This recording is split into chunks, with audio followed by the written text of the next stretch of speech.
Allez, je diffuse, hein, c'est bon. 27, 35, regarde les participants. Vaut mieux, vaut mieux. Bon, bonjour tout le monde. Tu, D'abord, tu es à 100, à 114.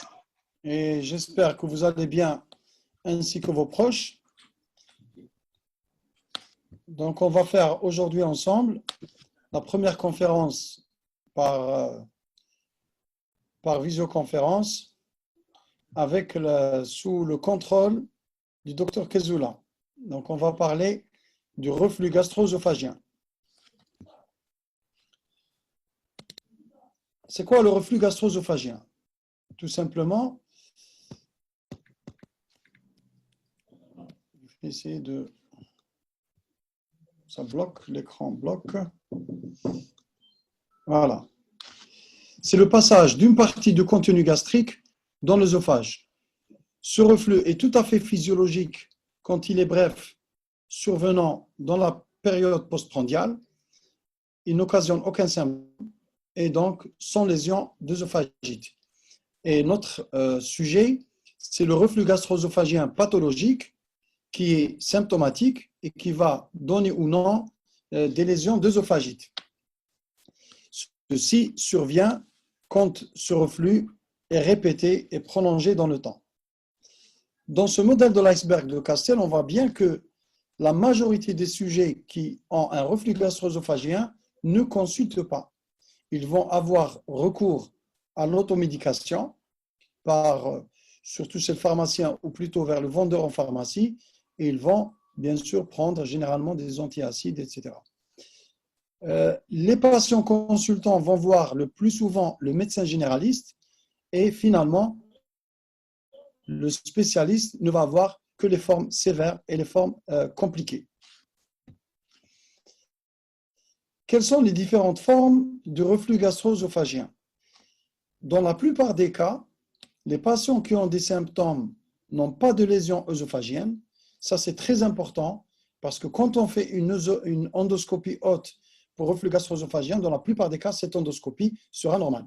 Ce que le patient ne va pas comprendre. Dans environ un cinquième, un dixième des cas, et les complications sont rares, mais il y a risque de cancer, risque d'adénocarcinome. Et en pratique, ce qui est difficile, c'est qu'il faudra trouver un compromis. Cet adénocarcinome survient sur des lésions préexistantes qu'on ne pourra voir qu'avec l'endoscopie. Et donc, la vraie question que l'on se pose, est-ce que cette endoscopie est obligatoire? Puisqu'à partir du moment où on ne pourra prévenir ce cancer qu'avec cet examen endoscopique.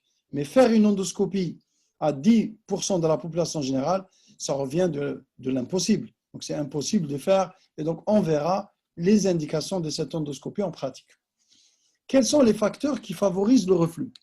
Il y a l'histoire génétique. Et cette histoire génétique, on le sait, puisqu'il y a une concordance chez les vrais jumeaux qui peut atteindre à 42%, 26% c'est les hétérozygotes. Et donc, il y a bel et bien une histoire familiale.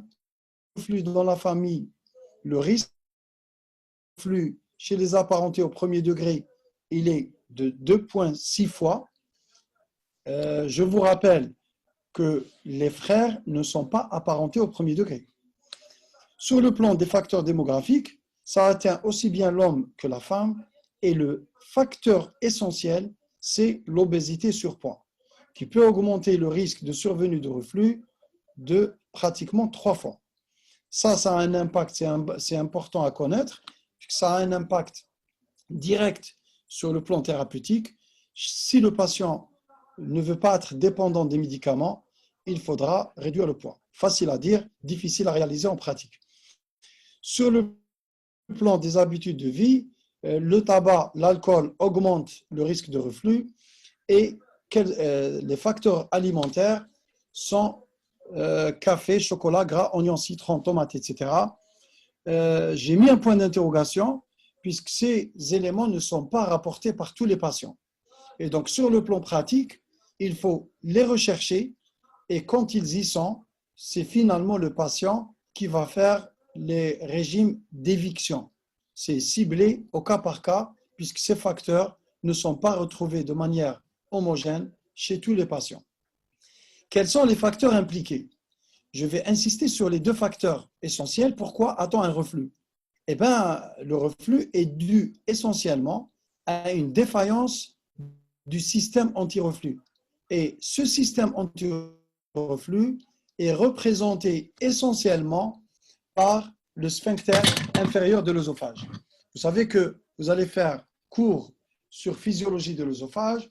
On va dire que l'œsophage est subdivisé en trois parties sur le plan physiologique. Un sphincter supérieur de l'œsophage qui s'ouvre après la déglutition, un corps de l'œsophage dont le péristaltisme va assurer la progression du bol alimentaire jusqu'à l'estomac, et d'une zone physiologique de haute pression composée par le sphincter inférieur de l'œsophage qui va s'opposer à la remontée de ce qu'il y a dans l'estomac, dans l'œsophage. Dans le reflux gastro-œsophagien, il y a une défaillance de ce système et les facteurs qu'on a énumérés avant ont un impact négatif sur le fonctionnement de ce sphincter inférieur de l'œsophage qui va se relâcher de manière excessive, de manière prolongée et répétée dans le temps, en dehors de toute déglutition, puisque ce sphincter n'est censé s'ouvrir que lorsqu'on déglutit, chose qui est logique, pour permettre le passage du bol alimentaire dans l'estomac. Quand il y a une défaillance du système anti-reflux de ce sphincter, eh bien, le contenu gastrique, représenté par l'acidité gastrique, va agresser l'œsophage et occasionner des symptômes et ou des lésions d'œsophagite.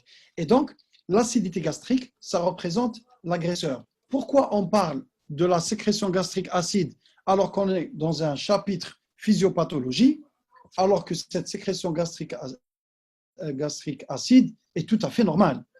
Parce que sur le plan thérapeutique, malheureusement, on n'a pas jusqu'en 2020 des médicaments qui vont corriger cette défaillance du sphincter inférieur de l'œsophage.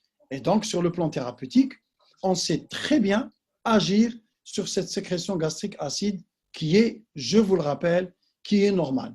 Mais on est efficace pour la réduire de façon efficace et donc agir sur les symptômes de façon efficace. Et la question qui va se poser légitimement, est-ce que le fait d'agir sur cette sécrétion gastrique acide qui est normale, est-ce que ça n'expose pas à des effets secondaires éventuels? On va le voir plus loin. Le deuxième facteur, c'est la hernie hiatale par glissement. C'est quoi une hernie hiatale par glissement? C'est, pour simplifier, la remontée d'une partie de l'estomac dans le thorax. Et cette remontée, vous voyez bien, là, il y a les deux piliers du diaphragme, et ça, c'est ce qu'on appelle le hiatus, et cette poche, en principe, elle ne devrait pas exister. Comment on diagnostique cette hernie hiatale par glissement en endoscopie? Eh bien, en endoscopie, ce qu'on voit, la muqueuse œsophagienne est une muqueuse rose pâle, c'est un tissu malpigien, comme vous le savez, pavimenteux, kératinisé, pavimenteux stratifié, non kératinisé, ça apparaît en rose, alors que la muqueuse gastrique, qui est glandulaire, elle est rouge. Et la ligne de démarcation entre les deux muqueuses, ça s'appelle la ligne Z. Quand on calcule la distance entre cette ligne Z et hiatus, elle ne doit pas dépasser les 2 cm. Si l'estomac remonte, la ligne Z va remonter alors que le hiatus reste ici et donc la distance va dépasser les 2 cm. On parlera de hernie hiatale par glissement. Il faut savoir que cette hernie hiatale par glissement n'est ni nécessaire ni suffisante pour provoquer un RGO. Ça veut dire qu'on peut avoir hernie hiatale par glissement sans reflux et on peut avoir un reflux sans hernie hiatale par glissement. Mais quand on a un reflux avec une hernie hiatale par glissement, on a tendance à avoir un reflux gastro-œsophagien plus sévère. Et donc, elle joue plutôt un rôle aggravant. Quelles sont les manifestations cliniques de reflux gastro-œsophagien, en pratique, il y en a deux. C'est le pyrosis. C'est quoi un pyrosis? C'est des brûlures rétrosternales ascendantes, volontiers aggravées par l'antiflexion. Deuxièmement, c'est les régurgitations. Une régurgitation est une remontée passive. Passive, ça veut dire sans effort de vomissement du contenu gastrique dans la bouche. C'est le patient qui va vous dire « j'ai de l'eau acide, karsa, qui remonte spontanément dans la bouche, ou j'ai des aliments qui remontent spontanément dans la bouche. » Si ça remonte avec des efforts, ça ne s'appellera pas régurgitation, ça s'appellera vomissement. Et donc, si on a un pyrosis et ou des régurgitations, on a posé le diagnostic de reflux gastro-œsophagien. Et donc, le diagnostic de reflux gastro-œsophagien est un diagnostic clinique posé par l'interrogatoire. Parfois, plus rarement, on a des manifestations atypiques. Ça veut dire que c'est des manifestations qui n'orientent pas forcément vers un reflux, alors qu'il peut s'agir d'un reflux. D'abord, digestive, c'est les patients qui vous disent « j'ai des brûlures au niveau de l'épigastre, mais il n'y a aucune irradiation ascendante ». Ça peut être un reflux. Pour les manifestations extradigestives, d'abord respiratoire, on a la toux, volontiers nocturne. Le patient, quand il va dormir, quand il passe en décubitus, il est réveillé par des quintes de toux. Ou bien chez un patient qui peut avoir typiquement des crises de dyspnée expiratoire avec râle sibilant et ça oriente vers un asthme, ou bien c'est un patient asthmatique mais qui a des crises surtout sévères la nuit. Bien sûr, s'il y a de l'inhalation peut entraîner des infections pulmonaires à répétition. Ça, on voit ça exceptionnellement. En ce qui concerne les manifestations ORL, c'est est-ce que la pharyngite à répétition peut être liée à un reflux? Ça, j'ai mis un point d'interrogation puisque dans la littérature, ce n'est pas tranché. C'est pratiquement des patients, c'est l'équivalent du syndrome de l'intestin irritable du gastro que voit l'ORL. Et l'ORL, quand il ne peut pas faire grand-chose, il va réorienter vers la gastro pour dire que c'est possible que c'est un reflux, c'est plus théorique que réel. Par contre, la laryngite, quand cette laryngite est postérieure, elle n'est pas uniforme. Elle n'intéresse que la face postérieure. Quand on est en décubitus, bien sûr, le point qui stagne, ça va irriter la face postérieure du larynx. Quand il y a une inflammation limitée à la face postérieure, ça peut être en rapport avec un reflux. Pour les manifestations cardiaques, quel est le rapport? L'œsophage est un organe intrathoracique.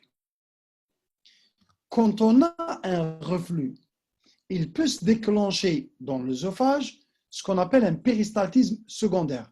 C'est quoi le péristaltisme secondaire? C'est une onde péristaltique qui va naître dans le corps de l'œsophage et qui est déclenchée par deux choses. Ça, vous avez tous, j'imagine, d'expérience. Vous avalez une grosse bouchée, ça se bloque, vous sentez un blocage, et puis hop, ça passe.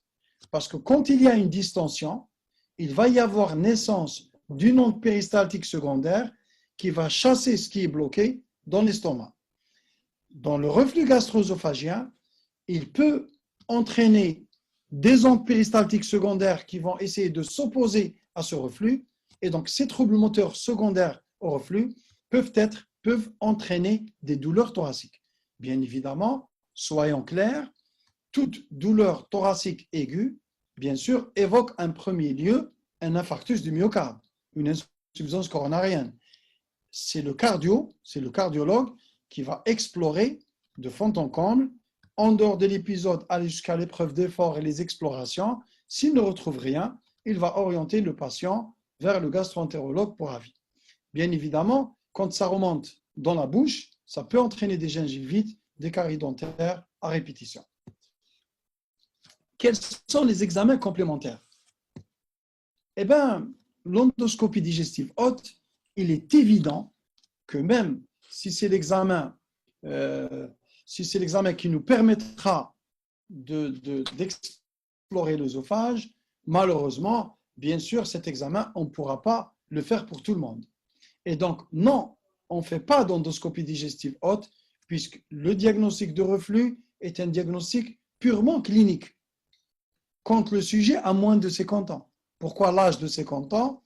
Parce que quand on fait un événement après l'âge de 50 ans, schématiquement, ou bien un peu moins chez nous, c'est 45 ans peut-être, on a plus de malchance d'avoir une pathologie plus grave.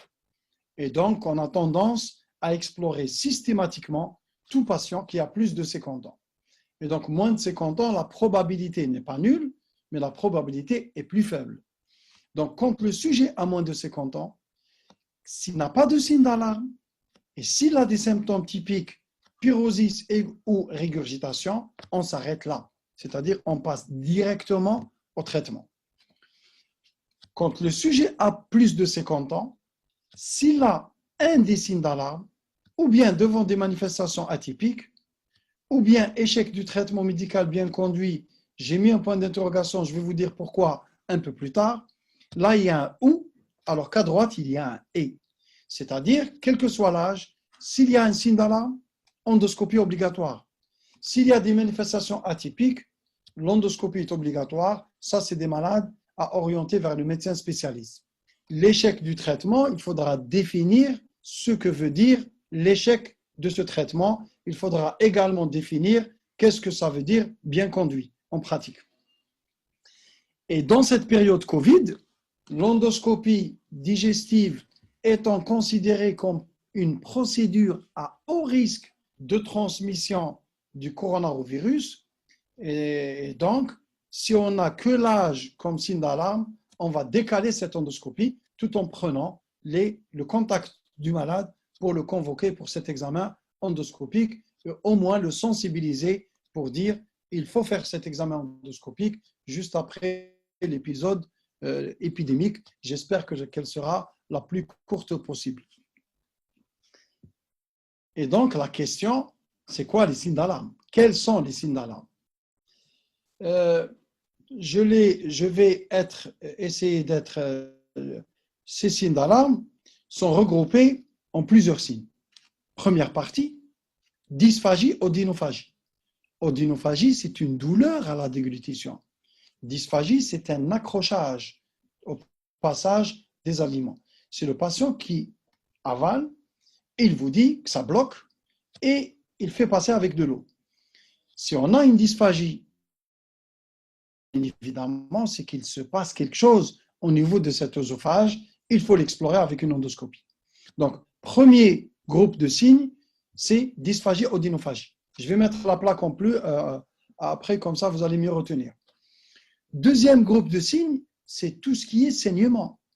L'hémorragie, que ce soit hématémèse, que ce soit méléna, ou bien une anémie. Et donc, un RGO avec, on va poser la question sur la couleur des selles. Si elle est noire, nauséabonde, et vous montrez une couleur noire, bien sûr, ça veut dire qu'il y a un saignement. L'endoscopie est obligatoire.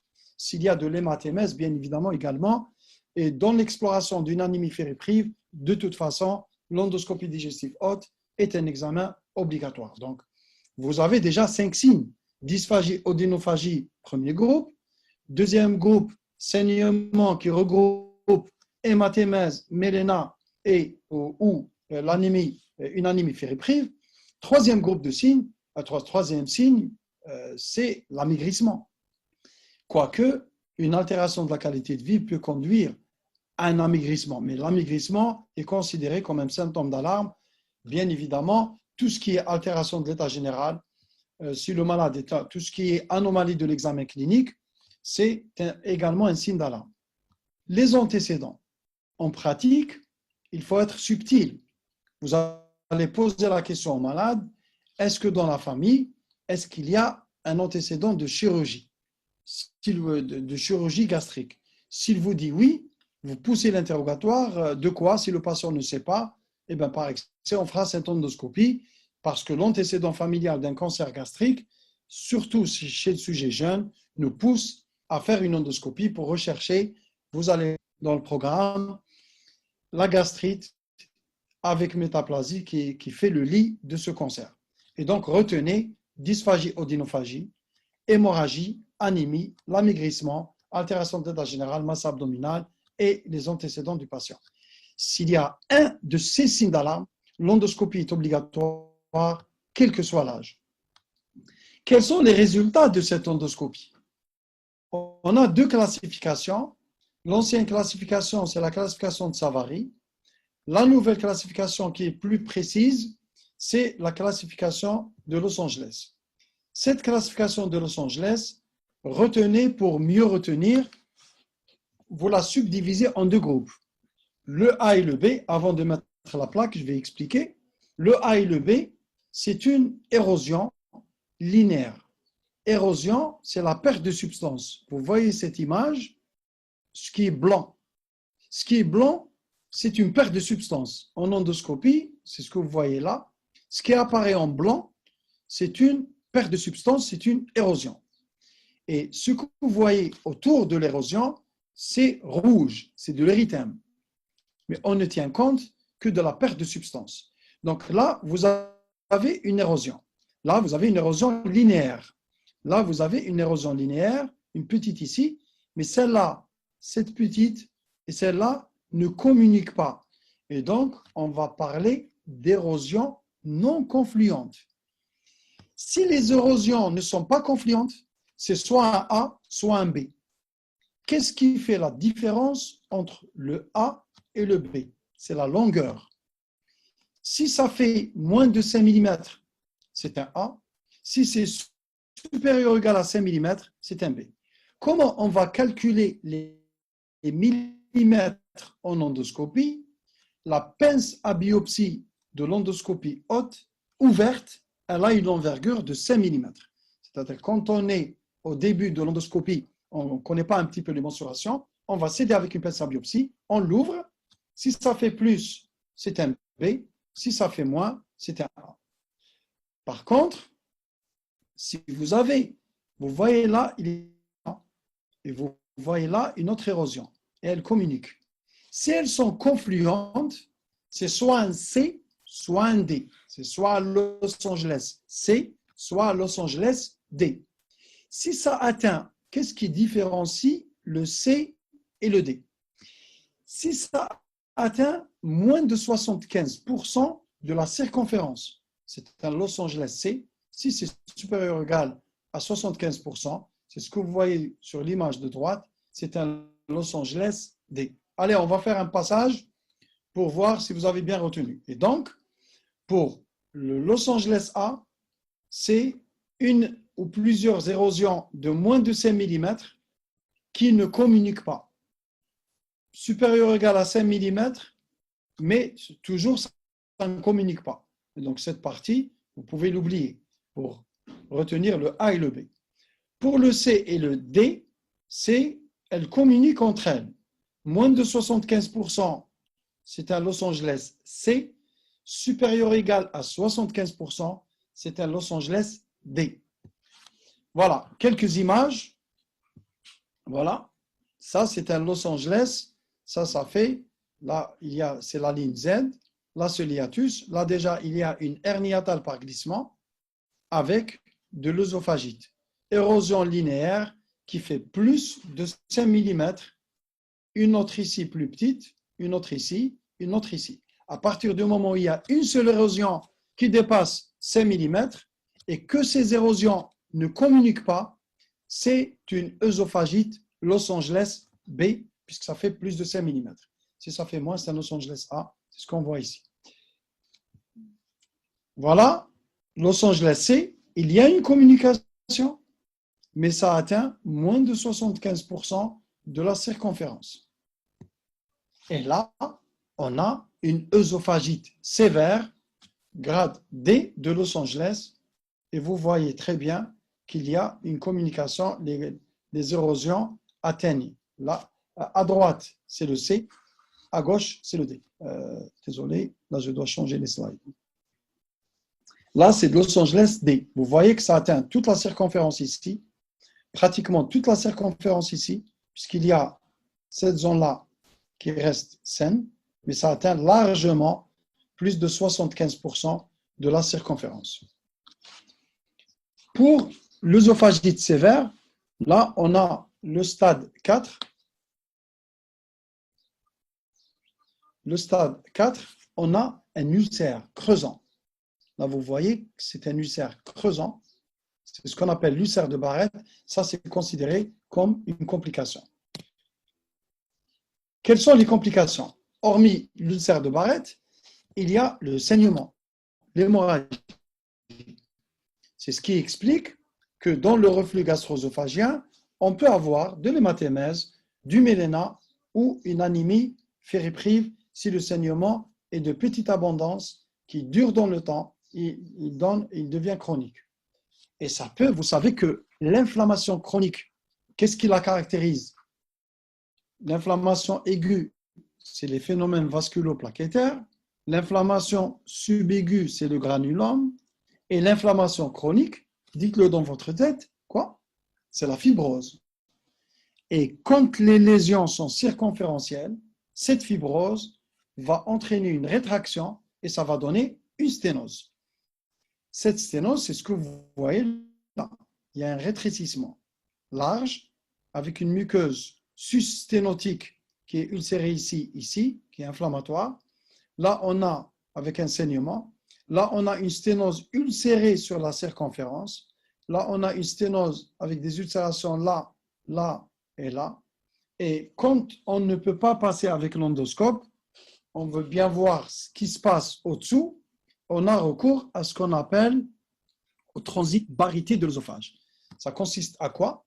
On donne aux patients de la baryte, qui est un produit laiteux, qui va épouser les contours, et vous voyez très bien sur cette image que ce rétrécissement est très bien apparent, il est tout à fait régulier, il est tout à fait axial, et ça c'est ce qu'on appelle une sténose peptique. Cette sténose va entraîner de la dysphagie.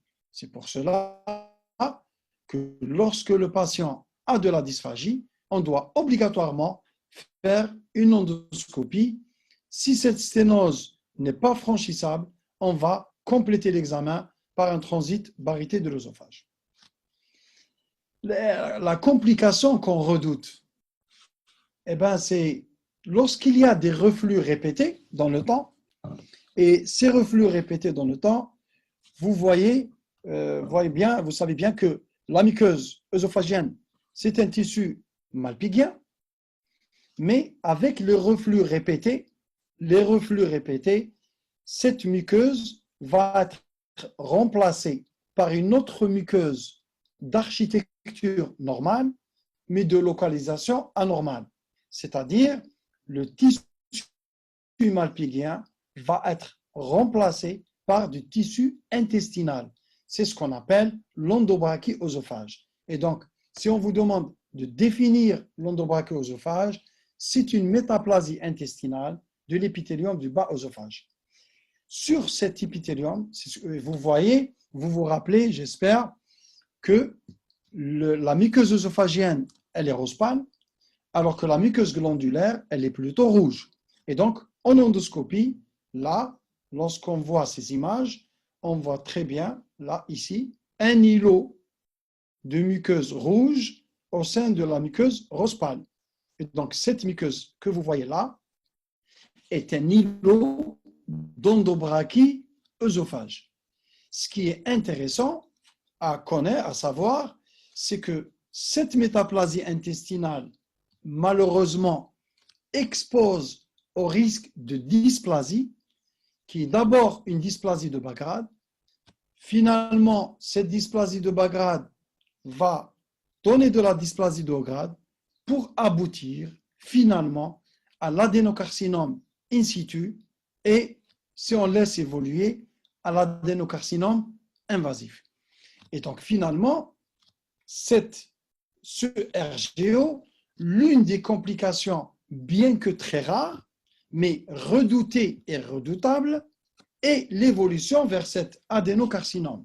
Et c'est ce qui explique actuellement, l'adénocarcinome du bas œsophage augmente en incidence, notamment dans les pays où il y a une très forte obésité, parce que vous vous rappelez que l'obésité expose au reflux et le reflux expose à l'endobrachioœsophage et l'endobrachioœsophage expose à l'adénocarcinome.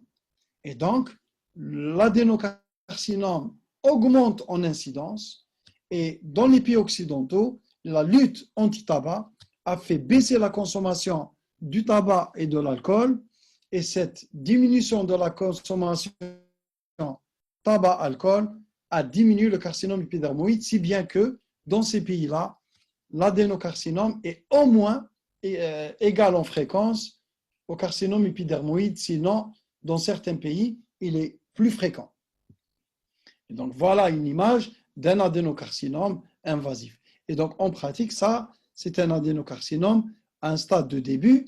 Et donc, notre hantise en pratique, comment peut-on détecter ce peu de patients qui ont cet endobrachioœsophage parce que ces patients-là vont être exposés au risque de l'adénocarcinome. En pratique, la seule chose qui est actuellement pas très fiable, mais on s'articule, on se base sur ça, c'est les signes d'alarme. Qu'en est-il du traitement? D'habitude, les externes, quand vous faites une communication, quand on arrive du traitement, c'est la fin. Mais rappelez-vous que le malade qui a moins de 50 ans, qui n'a pas de signe d'alarme et qui a des symptômes typiques, finalement, il ne va pas avoir tous ces examens qu'on a énumérés. Et donc, finalement, en pratique, on va passer directement au traitement. Quand vous devez traiter un patient, bien sûr, vous avez interrogé, vous avez peut-être fait des examens complémentaires, vous devez vous fixer des objectifs. Quels sont les objectifs thérapeutiques? C'est soulager les symptômes, améliorer la qualité de vie du patient. Et si, j'ai mis entre guillemets, si on a fait une endoscopie, et si cette endoscopie retrouve des lésions sévères, ça veut dire quoi lésions sévères? C'est œsophagite grade C ou grade D de Los Angeles.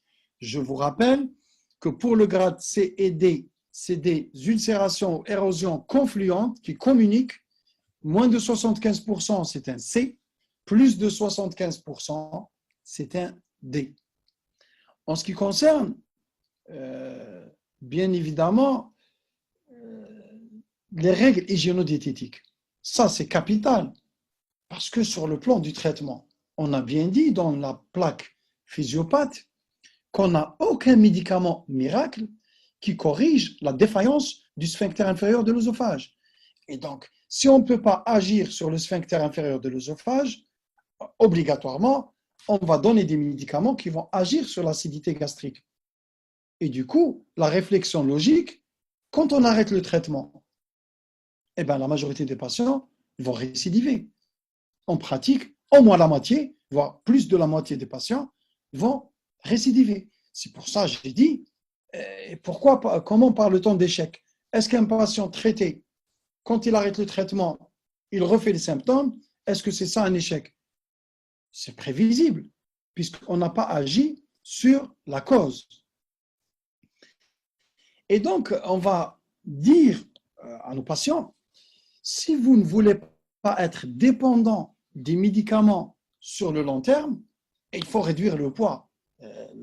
Logiquement, puisque le surpoids, obésité, c'est le facteur principal.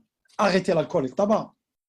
Arrêter l'alcool et le tabac, mais la problématique majeure, c'est réduire le poids. Et sur le plan pratique, ça, c'est une conférence à part. Mais sur le plan pratique, les principes fondamentaux, quand vous faites un régime ou vous donnez un régime à quelqu'un, il ne faut jamais être très gourmand sur les objectifs sur le court terme, parce que vous aurez un effet yo-yo, c'est-à-dire ça va chuter rapidement et ça va remonter à un niveau supérieur au niveau initial. Et donc, donnez des règles, fixez-vous un objectif, une perte de 10% sur l'année, c'est génial. Mais les règles hygiéno-diététiques, on doit les changer de façon définitive. On va dire aux patients, par exemple, d'enlever tout ce qui est boisson sucrée, ça, il faut les bannir. surtout avec les conservateurs industriels, ça augmente également le risque de plein de cancers. Ça, on ne va pas se gêner. On va dire, il faut les bannir. Et on va aller aux objectifs doucement, l'objectif principal étant de réduire le poids et on sera gagnant dans l'affaire pour notamment les maladies cardiovasculaires, diabète, hypertension, etc.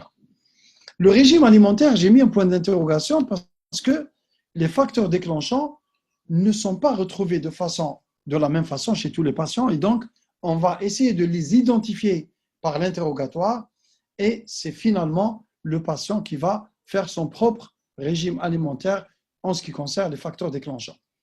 Quels sont les médicaments que l'on va prescrire? On a 4 classes thérapeutiques: les antiacides, les alginates, les anti-H2, les IPP. Et on va discuter de la chirurgie. Ça, c'est la plaque la plus importante dans la présentation, puisque c'est ce que vous voyez. Ce que vous voyez là, c'est ce qu'on appelle la cellule pariétale. La cellule pariétale, elle siège au niveau du fundus et elle sécrète 2 choses. Il y a 2 pompes dans le pôle apical. Ce que vous voyez là, c'est la pompe, c'est ce qu'on appelle le sympore en physiologie, puisque vous avez une excrétion de sel- et de potassium dans le même sens, alors que dans l'autre côté, on a ce qu'on appelle un antipore, puisque cette pompe H+, K+, ATPase va pomper un ion potassium et va excréter un ion H+. Le potassium, on est à égalité entre là et là, ça va dans les 2 sens, et là, ça va former HCl, c'est ce qui explique que le pH intragastrique est un pH très acide. C'est quoi un antiacide? Un antiacide, c'est tout simplement un médicament qui va tamponner l'ion H+. Ça comporte HCO3- plus H+, H2CO3, et donc ça tamponne les ions H+. Ça a l'avantage d'agir rapidement. L'action de l'antiacide, elle est rapide, puisqu'elle neutralise l'acidité de façon rapide. Malheureusement, cet effet rapide va s'éteindre rapidement, et donc les indications des antiacides, on va les voir tout à l'heure. Les alginates, je n'ai pas mis sur cette plaque, en fait c'est la présentation un petit peu ancienne, je me suis trompé dans la présentation. L'alginate, c'est quoi un alginate? Un alginate, c'est un médicament qu'on va avaler après un repas. Ça va remonter en premier dans l'œsophage, ça va couvrir l'œsophage, ça a un effet couvrant et ça va créer un obstacle entre l'acidité gastrique et la paroi œsophagienne. Vous voyez dans le pôle basal de la cellule pariétale, cette cellule pariétale, elle sécrète HCl et le facteur intrinsèque, qui n'est pas mis ici puisque ce n'est pas l'objectif c'est pas dans l'objectif du cours. Elle sécrète donc le facteur intrinsèque et HCl. Dans le pôle basal, on a l'acétylcholine qui va stimuler la sécrétion acide. C'est ce qui explique la chirurgie qui est très rarement faite actuellement, c'est la vagotomie. Lorsqu'on supprime le vague, on va supprimer cette sécrétion par l'acétylcholine, cette stimulation vagale. Deuxièmement, l'histamine. L'histamine stimule la sécrétion gastrique acide. C'est ce qui explique l'action de ce qu'on appelle les anti-H2, puisque ça, c'est le récepteur H2 de l'histamine. Les H2 antagonistes, c'est la ranitidine. Cette ranitidine, son avantage en pratique, c'est que ça a un effet rapide, moins puissant que les IPP dont on va parler, mais donc ces anti-H2 vont agir rapidement. Le comprimé, on le prend indépendamment des repas, mais bien évidemment, cet effet est moins puissant par rapport aux inhibiteurs de la pompe à protons. C'est quoi un inhibiteur de la pompe à protons? C'est un médicament, quand on le prend, il passe sous sa forme inactive, et bien quand ce médicament arrive, il est absorbé par l'intestin proximal, et quand cet inhibiteur de la pompe à protons arrive en face de la cellule pariétale, l'acidité H+ va activer l'IPP et l'IPP activé va inactiver la pompe. Je vous rappelle que cette pompe est une protéine, sa fonction est dépendante de sa conformation tridimensionnelle et l'IPP activé, qu'est-ce qu'il va faire? Il va prendre, rappelle un petit peu les souvenirs de la terminale, l'acide aminé cystéine, entre deux cystéines, il va induire la formation d'un pont disulfure, il va dénaturer la pompe de façon irréversible et elle ne pourra plus sécréter des ions H+. Et donc, je répète, l'IPP, quand il arrive ici, il est sous sa forme inactive. L'H+ va activer l'IPP. Quand l'IPP est activé, il va agir sur la pompe en créant un pont disulfure entre deux cystéines et cette pompe sera dénaturée de façon irréversible. Ça veut dire que la pompe à protons, ça veut dire quoi? J'ai dit deux choses.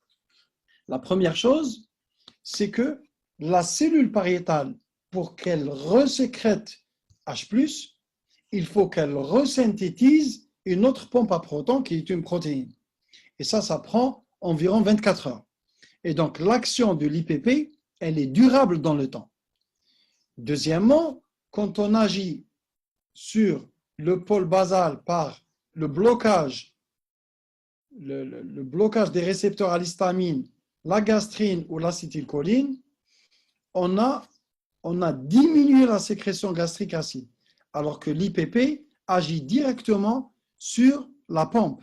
Et donc, ça veut dire que l'action de l'IPP, elle est beaucoup plus puissante que les anti-H2, que la ranitidine.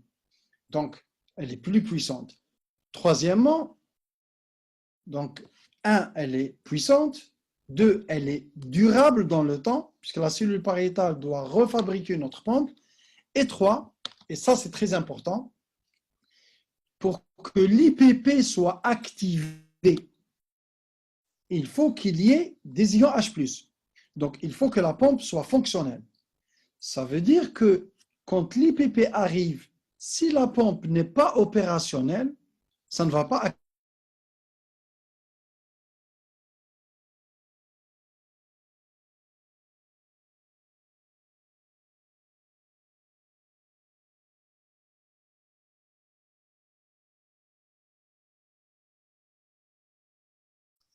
Ça veut dire, pour être pratique, quand vous préconisez un IPP, quel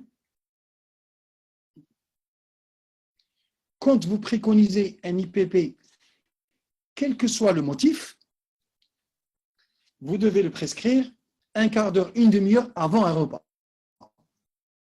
Parce que comme ça, le patient va prendre l'IPP, le temps que ça soit absorbé, il va prendre un repas, le repas va activer les pompes et chaque pompe activée va se suicider puisqu'elle va être inactivée.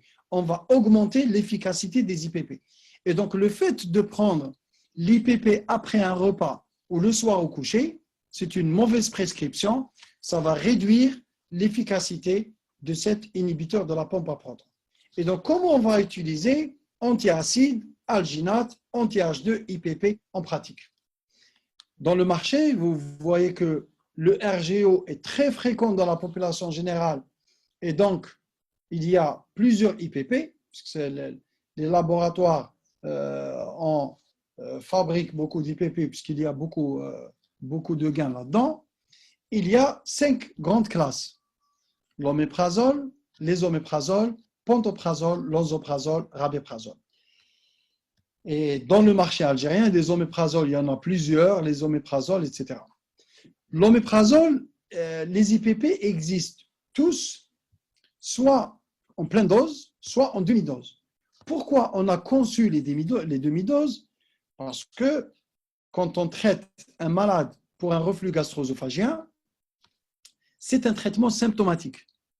Et ce traitement symptomatique, quand le patient arrête la prise du médicament, les symptômes peuvent récidiver.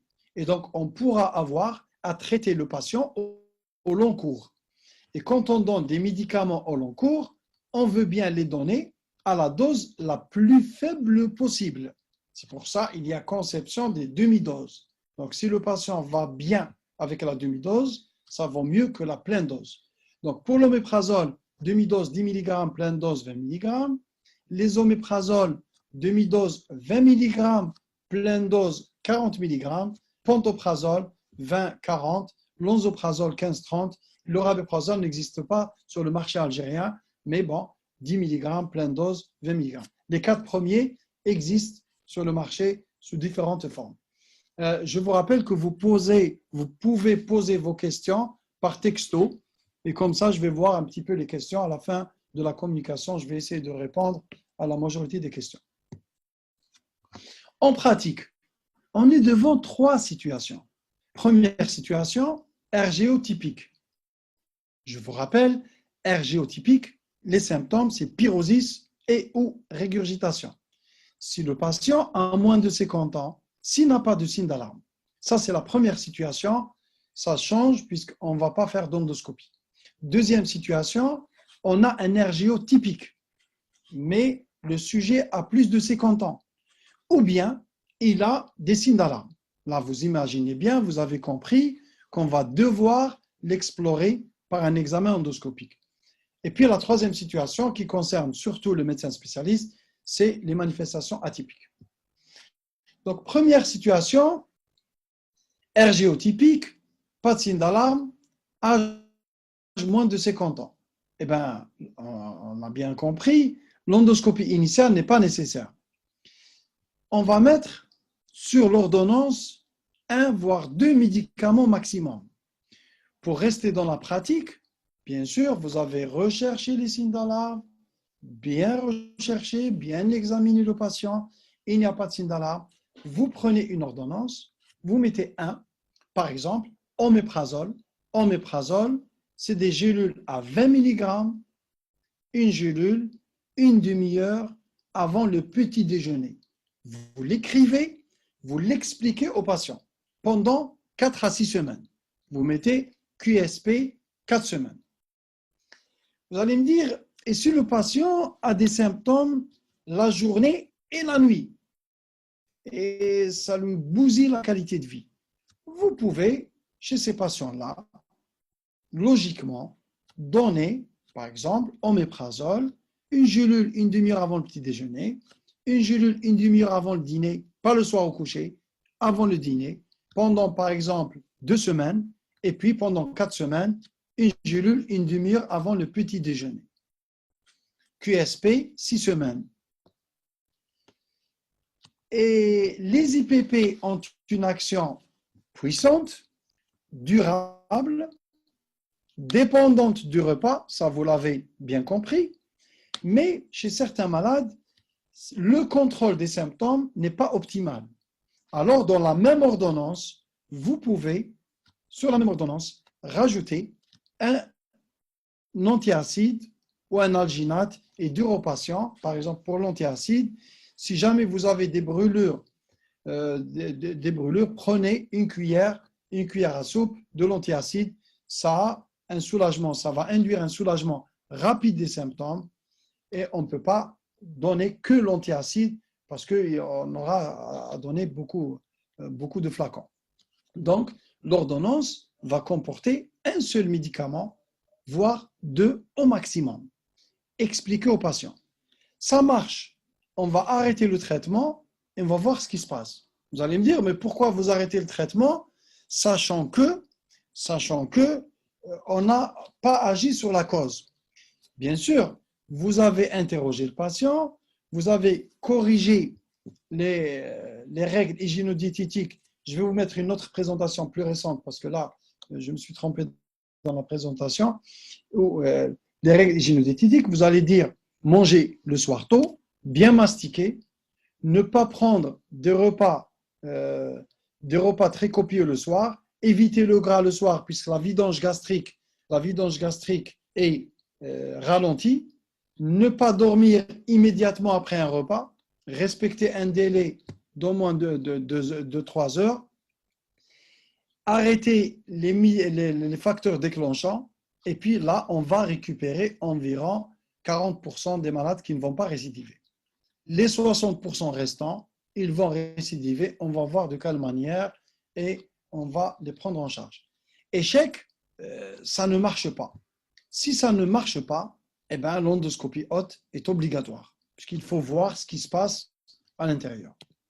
Deuxième situation, il s'agit d'un ergiotypique, c'est-à-dire pyrosis et ou régurgitation. Le sujet est âgé de plus de 50 ans, ou il y a un ou, signe d'alarme. Un des signes d'alarme suffit pour faire une endoscopie. L'endoscopie initiale est nécessaire.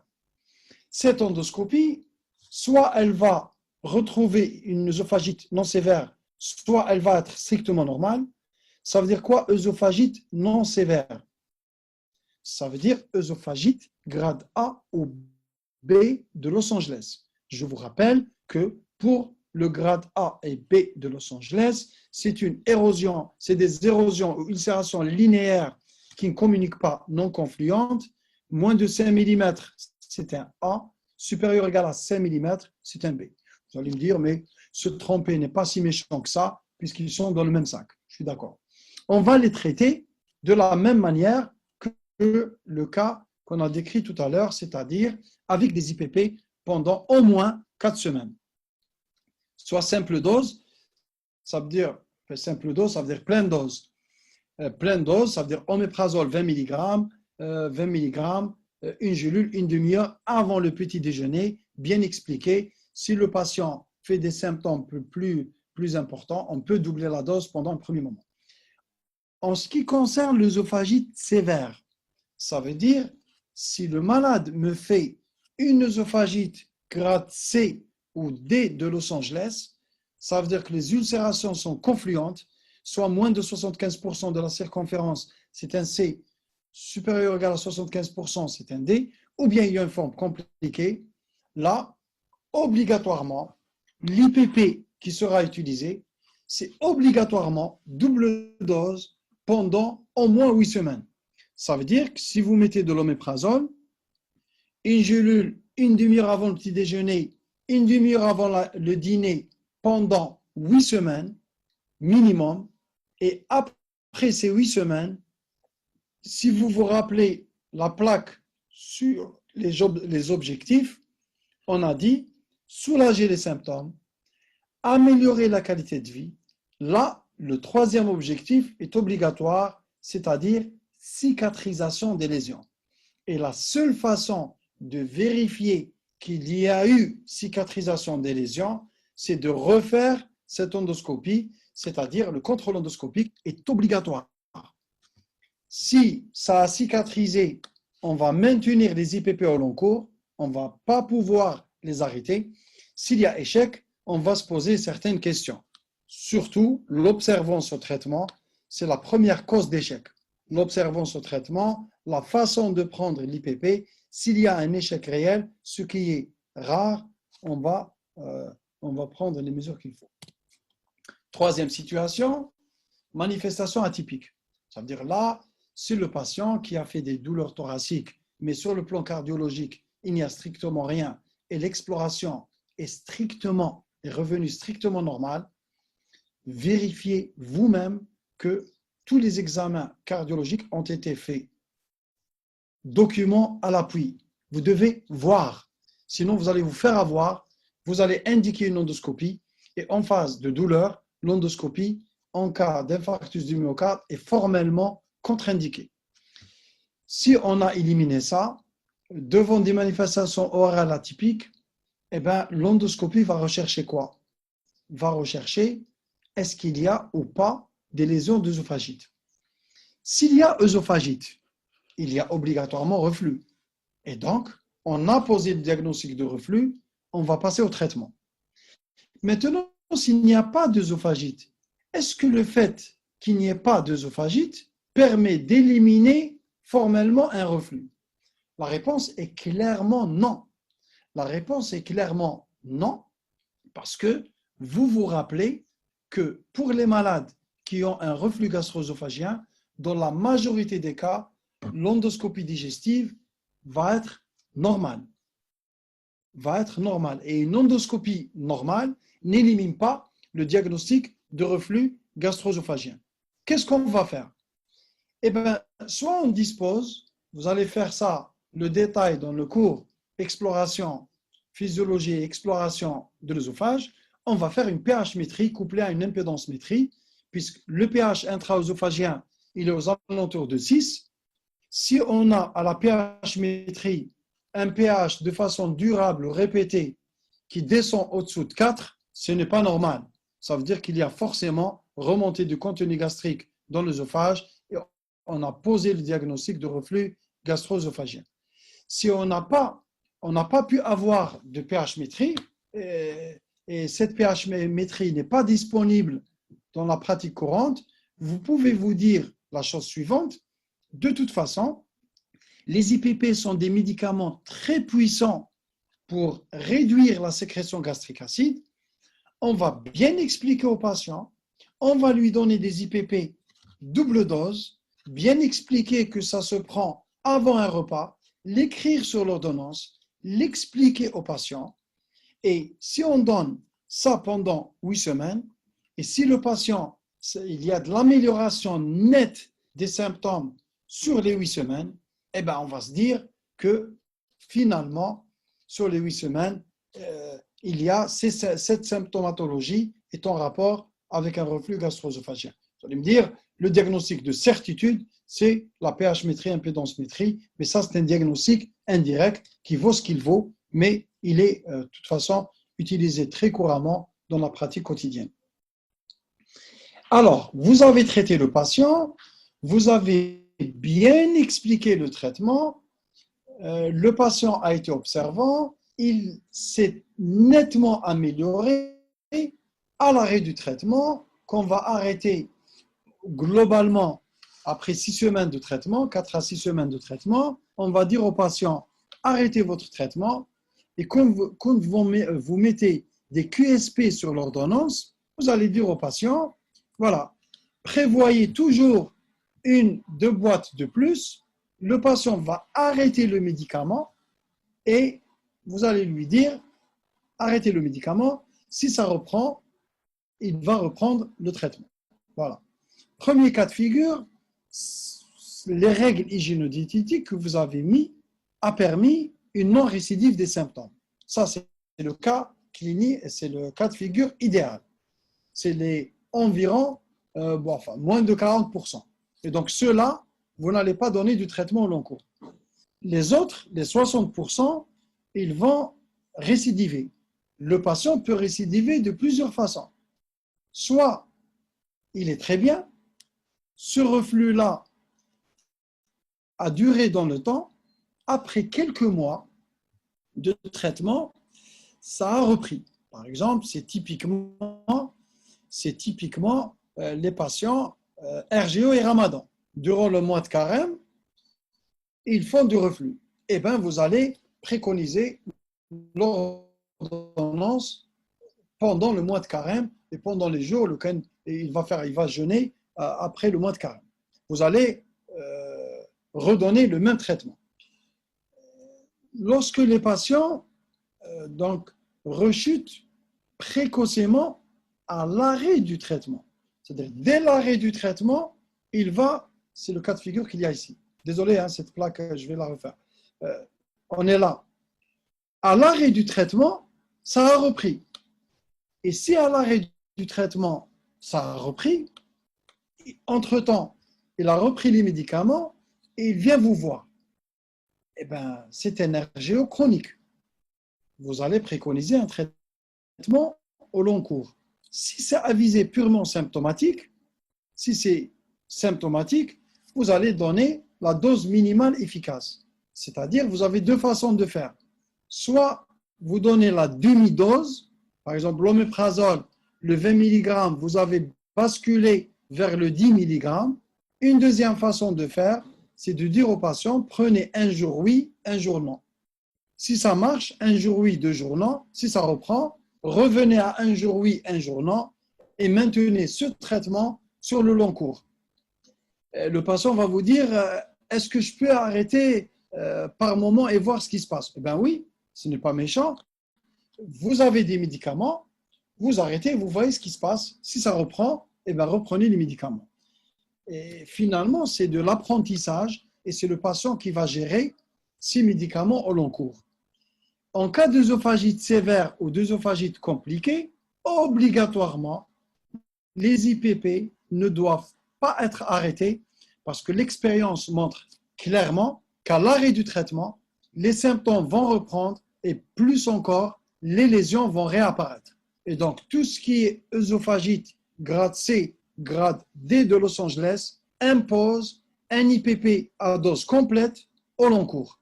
Si vous parlez de l'oméprazole, c'est du 20 mg une fois par jour à vie. Maintenant, les autres cas de figure. Les autres cas de figure, vous avez un patient qui vient vous voir, il a des symptômes typiques, il a un pyrosis, et ce pyrosis-là est occasionnel. Par exemple, lorsqu'il est invité, lorsqu'il mange quelque chose dehors, par exemple, certains aliments, il a des espaces, il a des symptômes. Moins inférieur ou égal à 2 fois par semaine, c'est-à-dire 1 fois par semaine ou moins d'1 fois par semaine. Pour ces patients-là, les IPP ne sont pas de bons médicaments. Parce que s'il fait un épisode de reflux 1 fois par hasard, vous avez besoin d'un médicament à action rapide, même s'il n'est pas très puissant. Et là, les antiacides sont bons, les alginates sont bons, les anti-H2 sont bons. C'est-à-dire, vous allez prescrire un antiacide qu'il va prendre ou un alginate qu'il va prendre à la demande. Dans ce cas de figure, les IPP ne sont pas recommandés parce que même s'ils sont puissants, même s'ils ont une action durable, ils n'ont pas un effet immédiat. Deuxième cas de figure, on a des symptômes typiques, là j'en ai parlé, et rapprochés. C'est-à-dire, le patient fait les symptômes supérieurs à 1 fois, strictement. Hein. C'est-à-dire 2 fois ou plus. Là, obligatoirement, on va préconiser les IPP. On va préconiser les IPP obligatoirement. Et vous avez fait la part des choses entre là et là. Là, c'est des symptômes typiques espacés 1 fois par semaine ou 1 fois plus d'1 semaine. Là, les IPP ne sont pas recommandés. Antiacide, alginate, anti-H2. 2 épisodes par semaine ou plus, obligatoirement, on va traiter par les IPP. Avec les IPP, on peut mettre un antiacide pour un meilleur contrôle des symptômes. La question que les patients vont vous poser obligatoirement, actuellement, il y a débat. Vous allez sur Google, vous mettez effets secondaires des IPP. Les patients vont le faire, puisque systématiquement, quand vous mettez des médicaments au long cours, les patients redoutent les effets secondaires.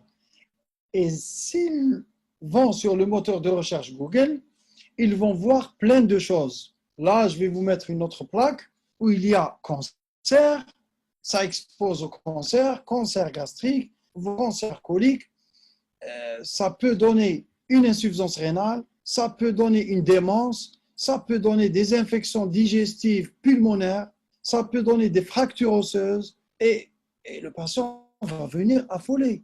Docteur, qu'est-ce que vous m'avez donné? Vous m'avez donné un médicament qui donne le cancer. Et il faut savoir que ces effets secondaires ont été bien étudiés et que jusqu'à présent, en 2020, le risque global est faible, voire est soit théorique, par exemple, le risque de fracture osseuse est très théorique. Comment on explique un risque de fracture osseuse? Par le fait que les IPP pourraient entraîner une malabsorption de calcium et les fameuses pompes existent également au niveau des ostéoclastes. Et vous savez que la destruction-réparation de l'os, c'est un processus continu dans le temps. Et si on va inhiber ces pompes au niveau des ostéoclastes, on va fragiliser l'os et on va exposer au risque de fracture osseuse, du moins sur le plan théorique. Ça n'a jamais été prouvé dans la vraie vie. Et donc, ce que vous devez retenir finalement, et ce que vous devez dire à votre patient, lorsqu'on donne des médicaments, il y a un rapport bénéfice-risque. Il faut respecter scrupuleusement les indications. Et quand on respecte les indications, le bénéfice est largement supérieur au risque qui, je vous le rappelle encore une fois, il est soit faible, soit théorique. Et on peut en débattre dans les questions. La seule précaution à prendre, c'est quand vous donnez des IPP au long cours, ça veut dire quoi au long cours? C'est supérieur à 6 mois. Il faut éradiquer Helicobacter pylori. Le schéma d'éradication, vous allez le faire sur le cours maladie ulcéreuse. Pourquoi? Parce que Helicobacter pylori est une bactérie qui vit au niveau de l'antre. Si on donne des IPP au long cours, ça va remonter dans le fundus, induire l'atrophie, et l'atrophie gastrique prédispose à la métaplasie intestinale, et la métaplasie intestinale gastrique prédispose, comme dans l'œsophage d'ailleurs, à la dysplasie bas grade, au grade, à l'adénocarcinome. Et donc, si on donne des IPP, il y a un risque, même s'il est faible, il y a un risque d'accélérer le processus d'atrophie, métaplasie, dysplasie, et donc ça exposerait au risque de cancer gastrique. Et donc, il faut tuer la bactérie, éradiquer l'Helicobacter pylori chez les patients chez qui on va donner des IPP au long cours.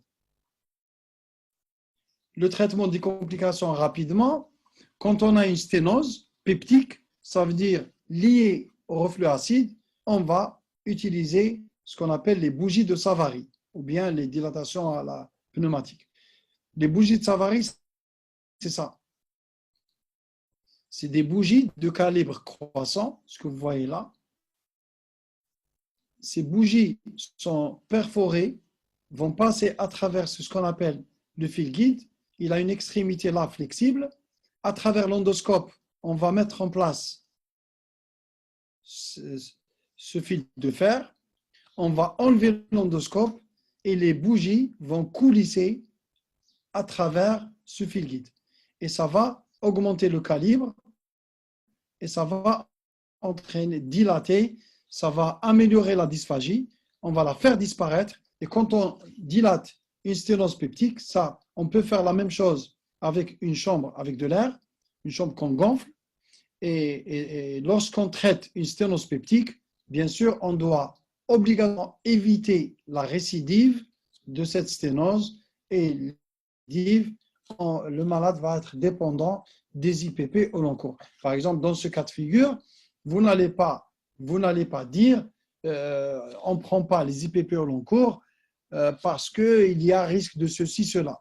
Le risque de survenue de cette sténose, bien sûr, il est plus grave que ce risque théorique. Et encore une fois, même pour certaines complications, même s'il existe, il est faible.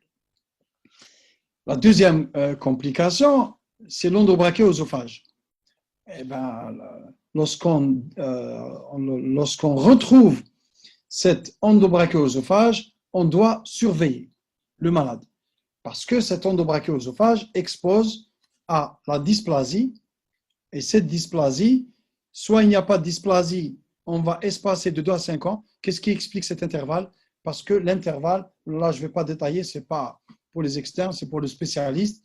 Le rythme de la surveillance, il va être fonction de la longueur de cet endobrachéosophage. Vous imaginez bien que plus l'endobrachéosophage est lent, plus le risque est grand, plus on va raccourcir la durée de cette surveillance. Quand il y a de la dysplasie, c'est confirmé, la dysplasie bas grade, pourquoi on doit confirmer? Parce que sur muqueuse inflammatoire, l'anatomopathologiste risque de surclasser. Ça veut dire qu'il risque de dire qu'il y a dysplasie alors qu'il n'y a pas dysplasie. Donc, on doit traiter le patient énergiquement avec des IPP, double dose, cicatriser les lésions et après reprendre le malade et refaire des biopsies. S'il y a toujours de la dysplasie bas grade, on va faire un geste sur cette dysplasie. On va faire des méthodes d'ablation. Cette plaque est un petit peu ancienne.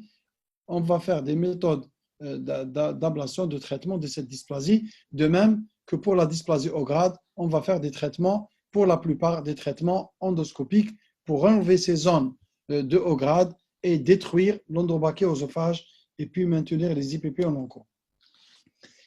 Finalement, la chirurgie. La chirurgie, il faut savoir, finalement, c'est le seul traitement à visée physiopathe.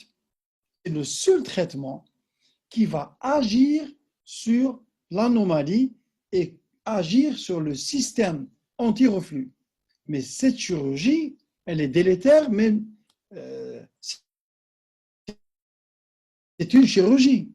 Et dans vos services respectifs de chirurgie, Inch'Allah, qui durent le stage pratique, posez la question aux chirurgiens jeunes, ils n'ont pratiquement jamais fait de la chirurgie pour reflux gastro-œsophagien.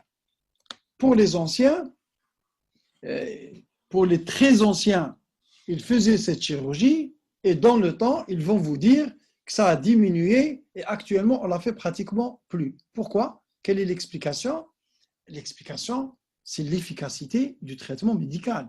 Parce qu'un traitement médical bien conduit est très efficace dans la quasi-totalité des cas du reflux gastro-œsophagien. Ça répond à toutes les situations et ça traite pratiquement tous les cas de figure. En cas de RGO récidivant qui nécessite un recours aux IPP au long cours, si c'est un patient jeune qui refuse les IPP au long cours, ou bien il y a échec, encore une fois, les échecs sont exceptionnels, on va préconiser l'intervention chirurgicale. L'intervention chirurgicale, elle consiste à quoi? C'est ce qu'on appelle la fendoplicature. Fendus. Le fendus, c'est la partie haute de l'estomac. Ce que vous voyez là, on va faire un tour et le chirurgien va suturer.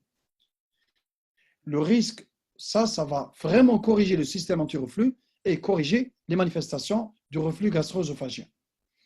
Si le chirurgien serre trop, il va y avoir risque de dysphagie. Pour les patients qui ont un tonus élevé du sphincter inférieur de l'œsophage, on ne va pas faire le tour complet, on va faire un demi-tour, c'est ce qu'on appelle le toupet. Nissen, tour complet, toupet, tour incomplet, et les deux constituent la chirurgie pour le reflux gastro-œsophagien. Et bien sûr, cette chirurgie peut se faire par voie cœlioscopique. Par voie cœlioscopique qui est moins invalidante, moins délabrante pour l'abdomen, bien sûr. En conclusion, le reflux gastro-œsophagien est une pathologie fréquente, donc qui pose un problème de santé publique. Sa physiopathologie est multifactorielle. Le diagnostic est un diagnostic clinique posé par l'interrogatoire. L'endoscopie digestive haute, bien évidemment, elle n'est pas systématique, puisque si le sujet a moins de 50 ans, si les symptômes sont typiques, s'il n'y a pas de signe d'alarme, on ne va pas la faire. L'évolution est souvent chronique. Les complications sont rares, mais ces complications peuvent être graves, puisque ça peut aboutir au final à un adénocarcinome. La réduction de la sécrétion chlorhydropeptique, on sait très bien la faire, puisque les IPP sont très efficaces, mais ils sont globalement très bien tolérés sur le long terme. Il ne faut pas, bien sûr, il ne faut pas priver nos patients de ces médicaments pour un risque qui est soit théorique, soit très faible dans la pratique. L'éradication des Helicobacter pylori est recommandée en cas d'IPP au long cours. Désolé pour la présentation. Je vais vous mettre la présentation actualisée. Il y a eu des changements. Je vais vous mettre dans la page, mais globalement, ça revient à ça. Hein. Et donc, je vous remercie pour votre attention. Et là, je vais lire vos questions. Je ne sais pas Kizoula s'il est là. Kizoula est parti. Hein. S'il est parti, tu peux te connecter, Kizoula, si tu es là. Non, je suis là. Étudiant, je te suis de près, t'inquiète. On a quand même de l'audience. Je vais voir quelques questions. Voilà, je prends des questions. Vous me donnez quelques petites 5 minutes. Je prends les questions et RGO et grossesse. Très excellente question. RGO et grossesse. est-ce que, oui, la grossesse, l'utérus gravide, bien sûr, ça augmente la pression intra-abdominale et ça favorise le reflux gastro-œsophagien. Deux questions se posent. Oui, le RGO est très fréquent au cours de la grossesse. La deuxième question qui se pose, est-ce que je peux utiliser, est-ce qu'il y a des contre-indications? Eh bien, il faut savoir que les médicaments, que ce soit la ranitidine, que ce soit les antiacides, que ce soit les alginates, que ce soit les IPP, ne sont pas contre-indiqués chez la femme enceinte. Bien évidemment, il y a plus de recul avec la ranitidine. Si vous voulez être safe, il y a plus de recul avec la ranitidine dans le temps. Vous pouvez utiliser la ranitidine plutôt que les IPP, mais sachez que les IPP ne sont pas contre-indiqués chez la femme enceinte. La question, pourquoi on a des crises d'asthme en cas de RGO? C'est par phénomène réflexe, c'est-à-dire ce n'est pas des crises d'asthme, c'est des crises de dyspnée expiratoire avec sibilant. La valeur sémiologique, c'est la bronchoconstriction au niveau périphérique. Et ça, par effet réflexe, quand on a un reflux gastro-œsophagien, il peut y avoir cette bronchoconstriction comme dans l'asthme, et ça peut donner des dyspnées expiratoires avec sibilant. Il faut dire que c'est rare. Par contre, ce qui est plus fréquent, c'est que chez l'asthmatique, les médicaments préconisés ont un impact négatif sur le sphincter inférieur de l'œsophage et ça peut favoriser le reflux. Et chez quelqu'un qui a un véritable asthme allergique, s'il a des symptômes volontiers nocturnes, etc., on peut penser au reflux et en traitant le reflux, on va améliorer pas mal de patients. L'acidité et l'agresseur, pourquoi on considère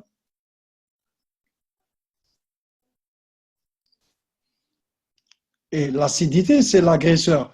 Pourquoi on va agir sur l'acidité? Parce qu'on n'a pas le choix. La logique des choses aurait été de fabriquer des médicaments qui vont corriger l'anomalie au niveau du sphincter inférieur de l'œsophage. Si je reviens en arrière, quand j'étais externe comme vous, en 91, il y avait un médicament qui a fait un boom, un grand boom, et on a dit, boum, voici le médicament qui corrige l'anomalie du sphincter inférieur de l'œsophage, et à l'époque, c'était le cisapride. D'une part, le cisapride n'a pas fait le boom, et d'autre part, il a induit un allongement de l'espace cuté, ce qui est reproché à la dompéridone également, et ça a donné des décès. Il a été retiré du marché. Ce n'était ni boom, et avec des décès, ça a été retiré du marché. Et actuellement, les seuls médicaments, bien sûr, qu'on utilise pour le reflux, on sait très bien le faire. C'est les médicaments qui vont agir sur la sécrétion gastrique acide, même si elle est normale. Monsieur, on fait une pH-métrie dans le cas où l'endoscopie revient normale. Ah, bon, d'accord. Oui. C'est-à-dire, si vous avez des manifestations atypiques, vous faites une endoscopie digestive haute. Et sur cette endoscopie digestive haute, objective, une œsophagite, grade A, B, C ou D. Ça y est, s'il y a œsophagite, s'il y a des lésions œsophagiennes, obligatoirement, il y a eu reflux. Et donc, pourquoi gaspiller son argent et faire de la pH-métrie? Ça ne sert pas à grand-chose dans ce contexte-là à viser diagnostic. Par contre, elle peut, lorsqu'on confirme un reflux, cette pH-métrie sous traitement, si les symptômes ne sont pas bien contrôlés, on peut faire une pH-métrie sous traitement, etc. Mais à visée diagnostique, quand il y a de l'œsophagite, ça ne sert strictement à rien de faire une pH-métrie, puisqu'on a déjà le diagnostic de reflux. Pourquoi aller faire une pH-métrie qui va vous diagnostiquer un reflux que vous avez déjà diagnostiqué? Donc, le traitement est pris à vie, monsieur. Pas pour tout le monde. Pas pour tout le monde. Pour certains, oui. Et la stratégie au long cours, quand vous donnez un traitement, ça dépend. Au long cours, il y a deux situations. Au long cours, parce que le malade a de l'œsophagite sévère, un endobrachéosophage, il a fait une complication telle qu'une sténose que j'ai dilatée, il va prendre les IPP tous les jours à vie, obligatoirement. Parce que à l'arrêt, il va refaire des symptômes et ça va recompliquer. Ça, c'est la première situation. Indiscutablement, à vie, tous les jours. Deuxième situation, le malade a une œsophagite non sévère ou pas d'œsophagite, il est très bien amélioré quand il est sous traitement. Mais bon, quand il arrête le traitement, ça revient. Dans ce cas de figure, il va prendre au long cours, mais, il y a un mais, je vais rechercher la dose minimale efficace. C'est-à-dire, je vais basculer vers la demi-dose, un jour oui, un jour non, et le malade pourra de lui-même faire des fenêtres thérapeutiques, puisque l'objectif à ce moment-là, c'est d'améliorer sa qualité de vie. C'est à lui de voir. Certains patients vont vous dire que pendant la période de vacances, etc., je vais bien. J'ai des patients qui me disent, par exemple, qui travaillent qui vont aller périodiquement dans le sud. Quand je suis chez moi, ça va. Et bien, quand je voyage, ça ne va pas. Et bien, il prend les médicaments quand il voyage. Puis c'est tout.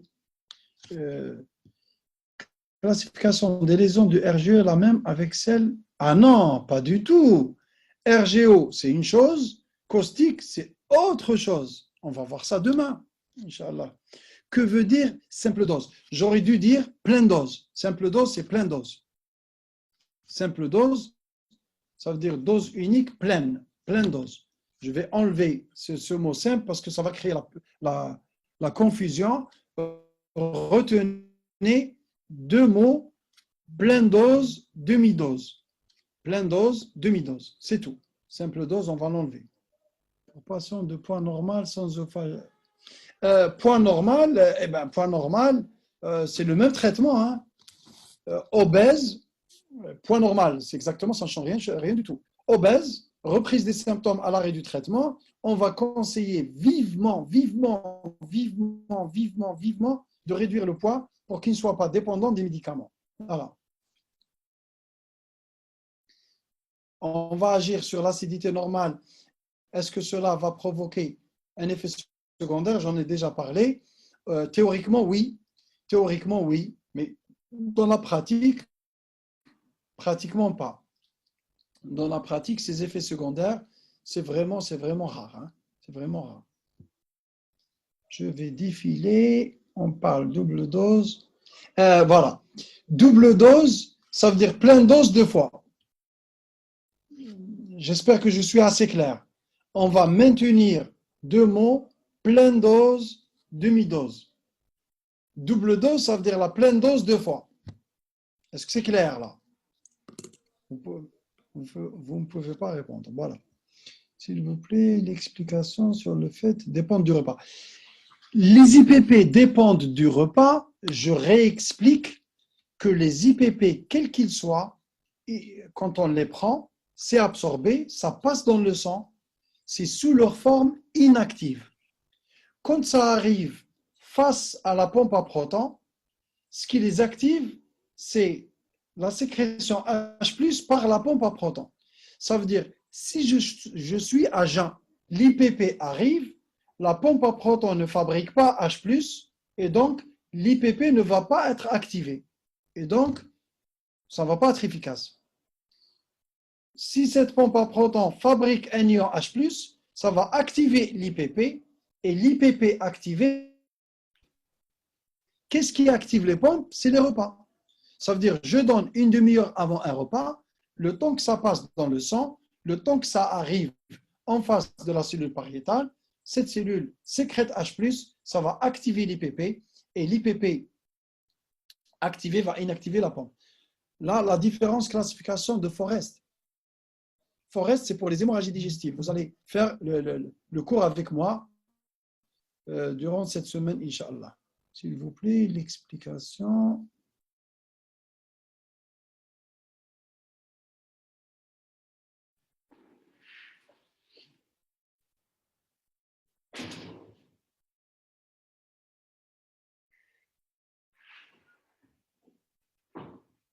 D'accord. D'accord.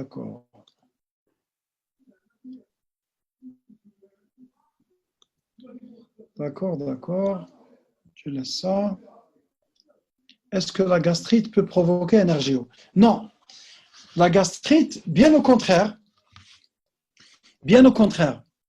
quand on a une gastrite à Helicobacter pylori, Helicobacter pylori va entraîner une atrophie gastrique et cette atrophie gastrique va induire une baisse de la sécrétion gastrique acide. Et donc, on a tendance à avoir moins de symptômes par rapport à si on n'a pas une gastrite.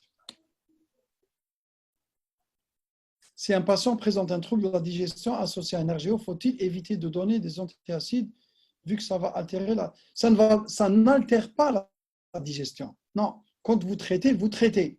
Ça n'altère pas la digestion. Vous avez dit que le frère n'est pas... Eh bien oui. Eh bien oui.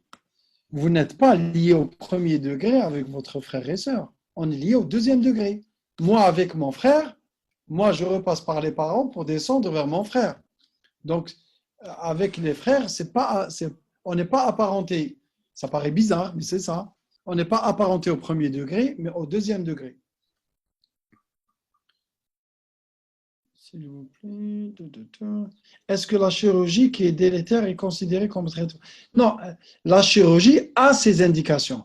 On ne peut pas dire que la chirurgie est délétère. Si on fait une chirurgie, ce n'est pas pour être délétère, c'est pour guérir notre malade.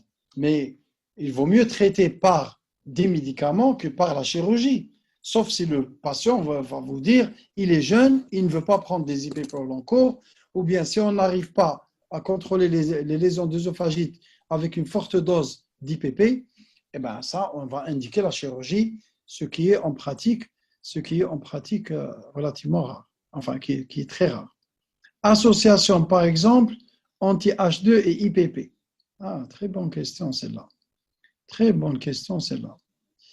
En pratique, est-ce qu'on peut associer anti-H2 et IPP? Eh bien, généralement, non. Sauf dans une situation, les patients, vous avez un patient, par exemple, qui a des symptômes la journée et ça le réveille la nuit.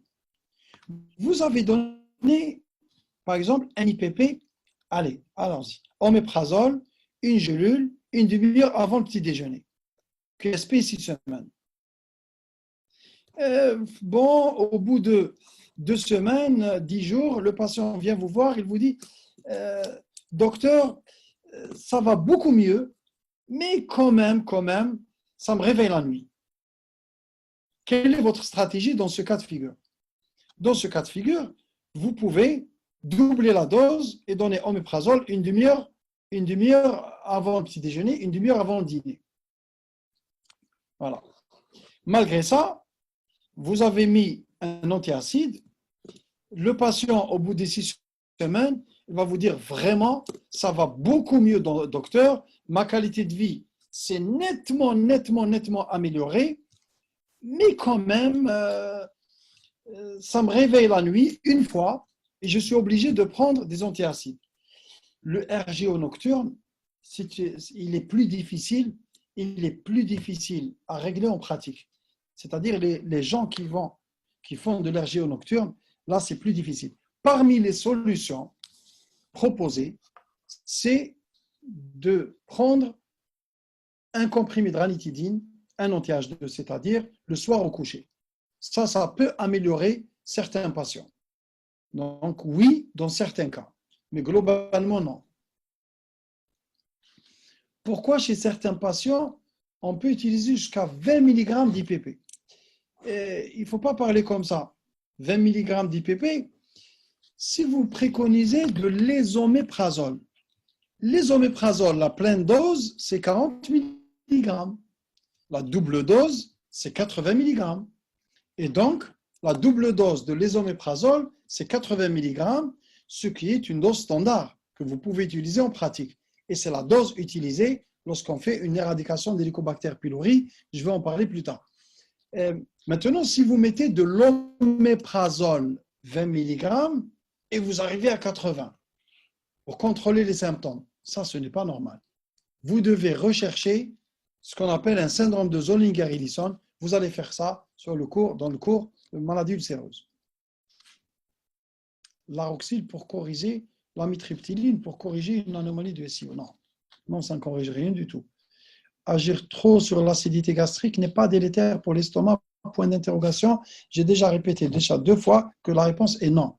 Si on a Helicobacter pylori avec RGO, donc on arrête les IPP. Non, ce n'est pas ce que j'ai dit. J'ai dit, lorsqu'on a Helicobacter pylori avec un RGO qui nécessite la prescription des IPP au long cours, j'ai dit qu'il faut éradiquer Helicobacter pylori et maintenir les IPP au long cours. Voilà ce que j'ai dit clairement. Très bonne question, celle-là. Est-ce qu'il y a un risque si on associe des antiacides avec d'autres médicaments comme l'hormonothérapie, etc., des antidépresseurs, etc. Très bonne question. Pourquoi? Parce qu'il ne faudra pas prendre l'antiacide en même temps que d'autres médicaments, puisque ça peut altérer l'absorption de ces médicaments. Et donc, ça va réduire leur efficacité. Et donc, l'idée, quand vous prenez un antiacide, les autres médicaments, vous devez décaler la prise d'au moins 2 heures. D'au moins 2 heures, c'est valable pour les alginates. Donc, au moins 2 heures, oui. Très bonne question. Par quel mécanisme l'obésité induit? Vous adorez les mécanismes, mais bon, vous adorez les mécanismes, c'est comme ça. On ne sait pas, mais c'est comme ça. En tout cas, la fréquence du RGO chez l'obèse, elle est bien connue, elle est beaucoup plus fréquente et ça augmente les risques. Donc, l'obésité, elle a un effet délétère sur le fonctionnement du sphincter inférieur de l'œsophage. En cas d'endobrachiosophage, la biopsie est-elle obligatoire? Ça, c'est une très bonne question. Je n'ai pas développé l'endobrachiosophage. L'autre question intéressante, c'est lorsqu'il y a un endobrachiosophage, avec l'endoscopie actuelle et les méthodes de coloration, etc., est-ce qu'on peut détecter la dysplasie? Oui, on peut augmenter avec les endoscopes haute résolution, avec les colorations. Malheureusement, on ne peut pas dire à coup sûr qu'il n'y a pas de dysplasie. C'est pour ça, oui, je suis tout à fait d'accord. Sur l'endobrachiosophage, il y a un protocole rigoureux. Les biopsies doivent être systématiques. Les biopsies sont systématiques. Les IPP, on ne donne pas la nuit. Non, je n'ai pas dit on ne donne pas la nuit. Pas le soir au coucher. Parce que quand on se couche, on est à jeun. Si vous donnez la dose la plus optimale, c'est une demi-heure avant le petit déjeuner. Si vous voulez donner le soir, c'est une demi-heure avant le dîner. Ce n'est pas le soir au coucher.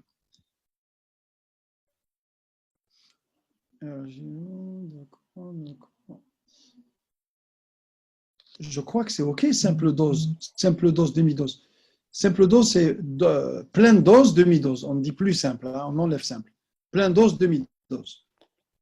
Là où on a dit simple, c'est plein. C'est corrigé sur la nouvelle présentation.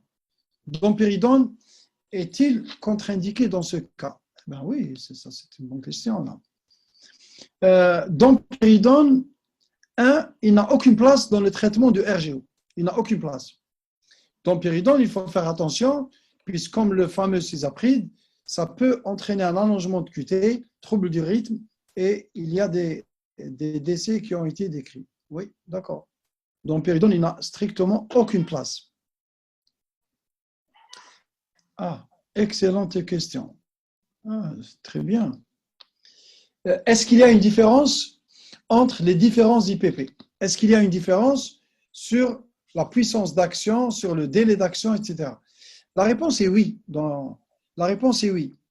On va voir, quand on éradique Helicobacter pylori, on va dire la chose suivante. On va dire, les antibiotiques ne sont pas efficaces en milieu acide. Et donc, si on veut avoir une action des antibiotiques sur Helicobacter pylori, il faut réduire efficacement l'acidité gastrique. Donc là, il faut utiliser les IPP les plus efficaces et les plus puissants. C'est l'ésoméprazole, rabeprazole. Pour le traitement du RGO, à partir du moment il s'agit d'un traitement symptomatique, tous les IPP se valent et en pratique, on va choisir le moins cher. Parce que, encore une fois, les QSP peuvent être longues. Et si on donne des QSP au long cours, ça va économiquement, ça va bien sûr être très important et on utilise le moins cher. On utilise le moins cher chez nous, globalement, pour ce qui est de l'oméprazole, l'onzoprazole, c'est à peu près les mêmes prix. Pour les oméprazoles, c'est plus cher. Et donc là, lorsqu'on n'a pas le choix, par exemple, dans une éradication d'Helicobacter pylori, on utilise les oméprazoles. Également, lorsqu'il y a une sténose, les oméprazoles étant orodispersibles, ça passe à travers la sténose, on va plutôt utiliser les oméprazoles. Mais globalement, l'efficacité est équivalente. Pour les différents stades 1, 2, 3 de Savary, vous oubliez Savary humillaire, vous retenez Los Angeles A, B, C, D. Là, c'est plié. Quel est le traitement? L'éradication d'HP, on va le faire plus tard. Hein. On ne peut pas faire tout dans la même session. Déjà que ça a marché, c'est déjà bien. Ça a commencé par, enfin j'espère. RGO de l'enfant. Je serais prétentieux de parler de l'enfant alors que je suis un médecin de l'adulte. Ça, il faut poser la question au pédiatre.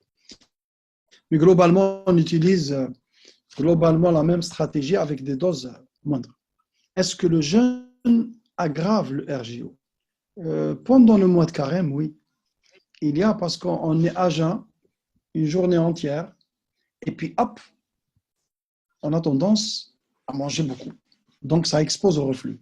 Deuxièmement, on prend du suhoor et puis on dort directement. Eh bien oui, on a un RGO plus fréquent pendant le mois de carême. C'est pour ça, si on a un problème avec ça, on peut utiliser des IPP pendant ce mois.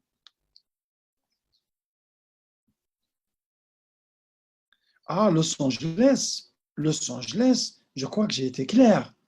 La perte de substance, l'érosion, l'ulcération, c'est ce que vous voyez en blanc en endoscopie. Une érosion linéaire, une deuxième ou une troisième, si ça ne communique pas entre elles, c'est un Los Angeles A ou B. Moins de 5 mm, c'est un A. Supérieur ou égal à 5 mm, c'est un Los Angeles B. Ça communique, confluente, C, D. Moins de 75% de la circonférence, c'est un C. Plus de 75%, c'est un D. Les isoprotons, oui, c'est un IPP, c'est de l'onzoprazole. Quel est l'IPP contre-indiqué? Ils ne sont pas contre-indiqués chez les immunodéprimés. Le seul problème, vous allez faire dans le cours sur la cirrhose, chez le cirrhotique, quand il fait une hémorragie, il peut faire de l'acide. Et lorsqu'on donne des IPP, théoriquement, on favorise plus de passage de bactéries dans le péritoine et ça favoriserait l'infection des liquides d'acide. Donc, chez le cirrhotique, lorsque la maladie est avancée, c'est ce qu'on appelle score child C, vous allez le voir, eh bien, les IPP, prudence dans la prescription des IPP. Mais les IPP ne sont pas contre-indiqués chez les immunodéprimés. Quel est le liquide de reflux? C'est la CL, c'est la sécrétion chlorhydropeptique. Ah, quel conseil? Traitement de RGE et Ramadan, règles hygiéno-diététiques. Ça, vous les savez, hein? Il ne faut pas trop manger, notamment direct. Bon, on est confiné, enfin, vous êtes confiné, moi je ne le suis pas. Et donc, le problème, quand on mange, on n'a pas où aller, on va dormir. Donc, l'idée, c'est de bien mastiquer, manger lentement. Et si malgré tout, on a un reflux qui nous empoisonne la vie toutes les matinées que le bon Dieu fait pendant le Ramadan, eh ben, on prend un IPP, et puis c'est tout. Est-ce que l'adénocarcinome peut toucher une personne jeune? Eh bien, oui. Une personne obèse qui a un reflux chronique et qui a développé un endobrachéosophage, eh bien oui, il peut avoir un adénocarcinome à un âge jeune, même si c'est relativement rare.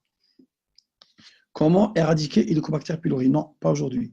La pompe ATPase est-elle active? Oui. elle est activée par le calcium, ça c'est vrai. Est-ce que le RGO peut provoquer des vomissements? Ce n'est pas la même chose. Le vomissement, c'est dans un effort. Ce n'est pas la même chose que les régurgitations. Bon, globalement, c'est OK, c'est OK, c'est OK. Donc, globalement, les jeunes, vous me donnez votre avis sur la qualité audio et vidéo sur la page Facebook. Donc, globalement, c'est OK, je crois. Votre degré de satisfaction, sondage rapide, vous remplissez.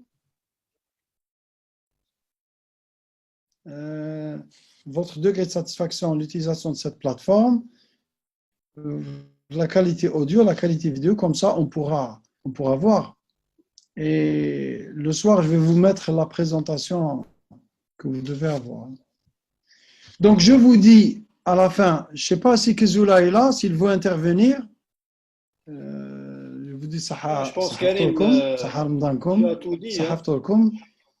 Et j'espère qu'on fera un bon stage en attendant de vous voir durant le stage pratique. On va faire demain, Inch'Allah, on va faire, vous allez me donner votre, si on veut garder le même horaire, si vous voulez remonter à 13h, on peut remonter à 13h, ça c'est Najib, tu vas me dire.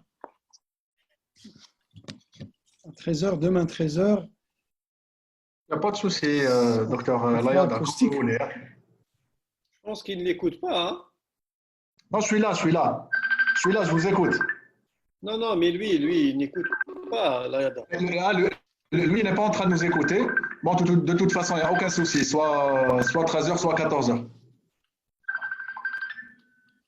Vous remplissez le sondage, s'il vous plaît. Oui, Najib.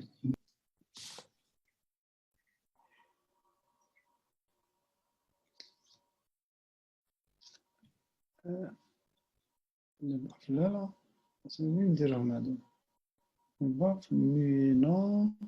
il bafoue plus. Sinon, tu rajoutes le volume de la baffe تاعك. Hein.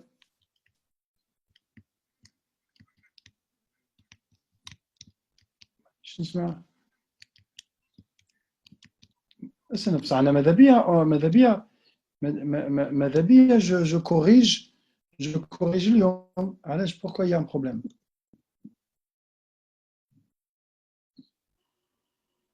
Que Zola, s'il veut intervenir avec les étudiants, il intervenir.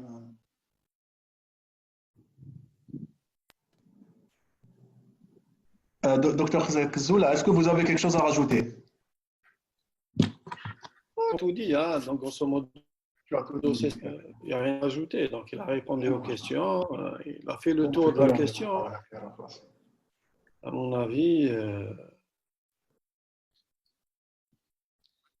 D'accord, donc on se quitte et je vous redis Sahaf Tolkom. Bye bye.